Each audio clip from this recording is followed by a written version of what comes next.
آپ بہت اچھی لگ رہی ہیں، کیا ہم کبھی دوبارہ مل سکتے ہیں؟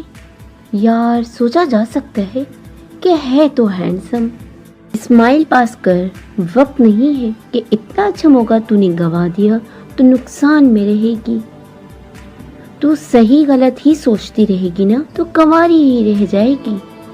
آنکھیں دی ہیں آپ کو اللہ نے، ان کا استعمال بھی کر لیا کریں۔ وہی تو کر رہا ہوں، اور میری آنکھیں کہہ رہی ہیں کہ آپ بہت خوبصورت ہیں۔ آپ کی سانولی نمکین رنگت ہزارہ حسینوں میں بھی آپ کو نمایاں بناتی ہے۔ میں تمہارے میسج کا انتظار کروں گا۔ جب میں ان کے ایک اشارے پر انہیں اپنا نمبر دے سکتی ہوں، رات گئے تک ان سے بات کر سکتی ہوں، تو کسی بھی دوسرے مرد سے بھی میل جول بڑھا سکتی ہوں۔ ذرا سی لپسٹک بھی لگا لوں تو شک کرنے لگتے ہیں۔ عارف بھائی کا رویہ میں مانتی ہوں بہت برا ہے، مگر ان کی اس طرح کی سوچ ابھارنے میں ان کی ماں کا کردار ہے۔ بیٹی والے ہیں تو اس کا مطلب یہ نہیں ہے کہ ہماری کوئی سیلف ریسپیکٹ ہی نہیں ہے۔ یہ بھی حقیقت ہی ہے کہ وہ نازیہ سے محبت کرتا ہے۔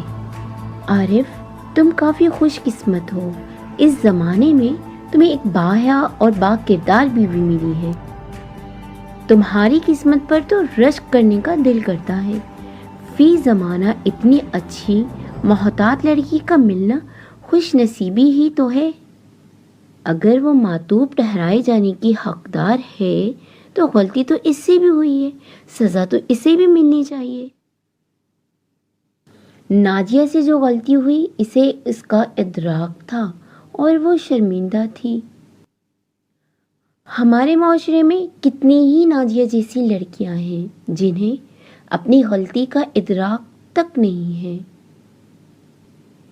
کاش حوا کی بیٹی جان جائے کہ میٹھے خواب دکھانے والے بعد میں کس طرح نیندیں حرام کرتے ہیں۔